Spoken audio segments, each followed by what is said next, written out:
The true meaning behind the number 666 and the mark of the beast. Part 1. Introduction. Sowing the seeds of mystery. Beneath the flickering glow of a solitary candle, where shadows dance like ancient secrets, gather once more to peer into the enigmatic heart of Scripture. Tonight, our journey takes us to a number, a symbol that has haunted the human imagination for millennia, whispered in fear and speculation. 666. And hand in hand with the infamous number, the chilling prophecy of the mark of the beast. What is the true meaning behind these potent symbols? Are they literal prophecies of a future tyranny, or echoes of an ancient struggle, laden with profound theological truths waiting to be uncovered? Join us as we pull back the veil of modern myth and delve into the sacred texts, seeking not just answers, but deeper understanding in the hallowed halls of biblical history. Part 2. The Journey of Deep Discovery. A. The historical and cultural context, the crucible of revelation. To truly grasp the significance of 666 and the mark of the beast, we must first transport ourselves to the tumultuous world in which the book of Revelation was penned. It was a time of immense persecution for early Christians under the Roman Empire, particularly during the reign of Emperor Domitian. Christians faced immense pressure to conform to imperial cult worship, to declare Caesar as Lord, or face ostracism, torture, and even death. This was not merely a philosophical debate. It was a matter of survival, faith, and allegiance. The Apostle John, exiled on the island of Patmos, received and recorded these apocalyptic visions. His audience comprised persecuted believers scattered across Asia Minor, struggling to maintain their faith amidst overwhelming imperial power. In such an environment, direct, explicit criticisms of the Roman emperor or empire would have been suicidal, both for John and for those who disseminated his message. Thus, Revelation enjoys a rich tapestry of symbolism, allegory, and coded language, a common literary device in apocalyptic literature of that era to communicate hope, warning, and encouragement without inviting immediate retribution. Understanding this context is paramount. It shifts our perspective from a purely futuristic prediction to a message deeply resonant with the immediate struggles of its original recipients. B. Decoding the Scripture. Unveiling the ancient symbols. Let us turn our gaze to the specific passages that speak of these symbols, found in the book of Revelation, Revelation 13:16-18, NIV. It also forced all people, great and small, rich and poor, free and slave, to receive a mark on their right hands or on their foreheads, so that they could not buy or sell unless they had the mark, which is the name of the beast or the number of its name. This calls for wisdom. Let the person who has insight calculate the number of the beast, for it is the number of a man. That number is 666. End quote.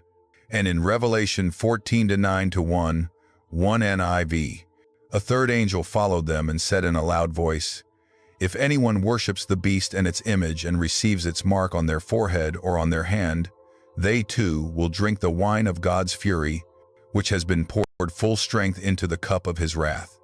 They will be tormented with burning sulfur in the presence of the holy angels and of the Lamb, and the smoke of their torment will rise forever and ever. There will be no rest day or night for those who worship the beast and its image and receive the mark of its name."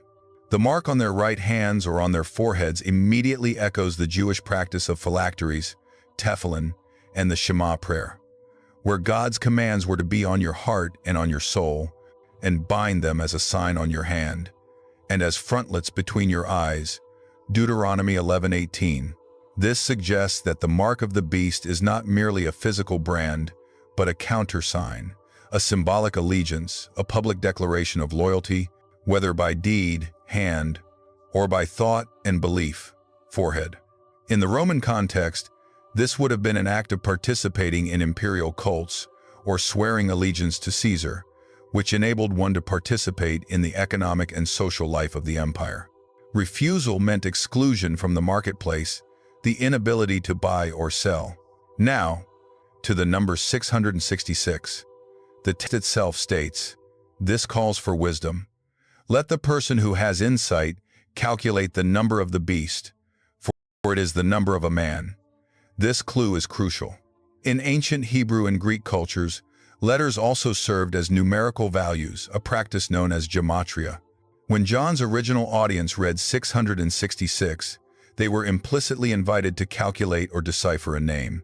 The most widely accepted and historically resonant interpretation among scholars is that 666 refers to Nero Caesar. In Hebrew transliteration, the name Nero Caesar, Neron Caesar, Neron QSR, sums to 666. Nun ende égale 50. Resh mia time.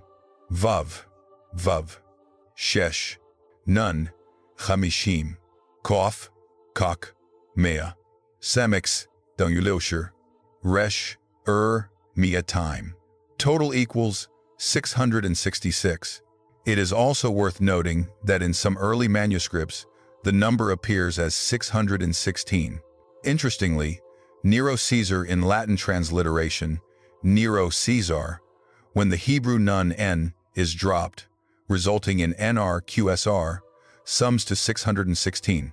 This variation further strengthens the Nero interpretation, showing a flexibility in numerical calculation depending on subtle transliteration differences. Nero, known for his brutal persecution of Christians, his megalomania, and his self-deification, perfectly embodied the beast from the perspective of John's audience. He was the epitome of oppressive worldly power demanding ultimate allegiance, threatening the very existence of the nascent Christian community. C.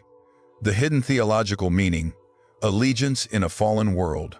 Beyond the historical identification of Nero, the symbols of 666 and the mark of the beast carry profound theological weight. They represent the ultimate choice of allegiance. Will one pledge loyalty to God or to the seductive, coercive powers of the world that demand worship and conformity? The beast in Revelation is a multifaceted symbol of human empires, political systems, and ideological constructs that elevate themselves to divine status, demanding absolute obedience and persecuting those who refuse. It embodies the anti-God principle, the forces that oppose Christ's reign and seek to usurp divine authority. The number 666, being the number of a man, stands in stark contrast to the divine number 7 representing perfection and completeness, as seen in creation and the 7 spirits of God. 3 times 6 signifies profound imperfection, a failure to reach God's standard, and a powerful humanistic opposition to God's reign. It is humanity's repeated, arrogant attempt to be like God, always falling short. The mark of the beast, therefore, symbolizes a spiritual and ethical alignment. It is the conscious decision to compromise one's faith, to succumb to the pressures of a fallen world, to prioritize earthly survival and prosperity over eternal loyalty to Christ.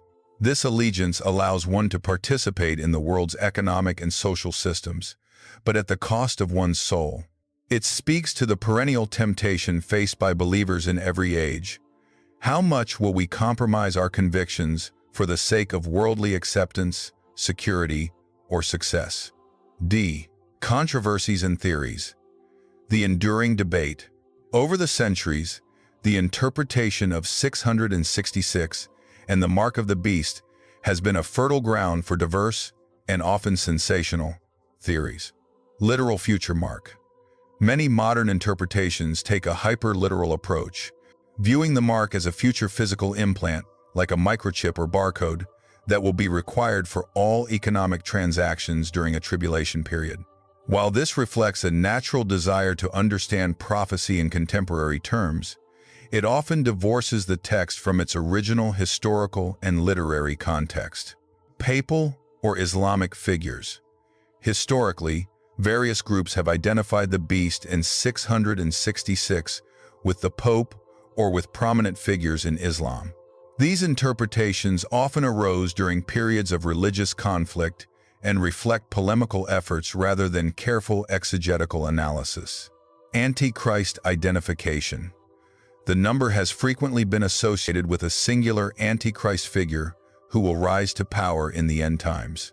While Revelation does speak of the beast, the precise identity of this figure remains a subject of intense debate. The common thread in many of these speculative interpretations is a neglect of gematria and the historical context of Revelation. They often seek a direct, one-to-one correspondence with modern events or figures, rather than understanding the original symbolic language meant for John's first-century audience. While prophecy can have multiple fulfillments, a partial fulfillment in the immediate context, and a greater, ultimate fulfillment, ignoring the immediate context risks missing the core message. The wisdom called for in Revelation 13:18 is the wisdom to understand its meaning within the framework it was given. Part 3. Conclusion. An eternal echo. As our candle flickers low, we have journeyed through the shadows of history and scripture, seeking the true meaning behind the infamous 666 and the mark of the beast. We have seen them not as mere sensational predictions, but as deeply resonant symbols born from the crucible of early Christian persecution. The number 666, likely identifying the tyrannical Nero, and the mark, representing a coerced allegiance to a worldly empire, offer a powerful lens through which to view the ongoing spiritual battle. Yet, the message of Revelation transcends its immediate historical context. It is a timeless warning and a call to unwavering faithfulness for every generation. The beast rises in many forms, in any system or ideology that demands absolute loyalty, that seeks to deify itself and deny God. The temptation to receive its mark to compromise our convictions for the sake of comfort, security, or acceptance in the world is ever present. What then does it mean for us, in our own time, to refuse the mark of the beast?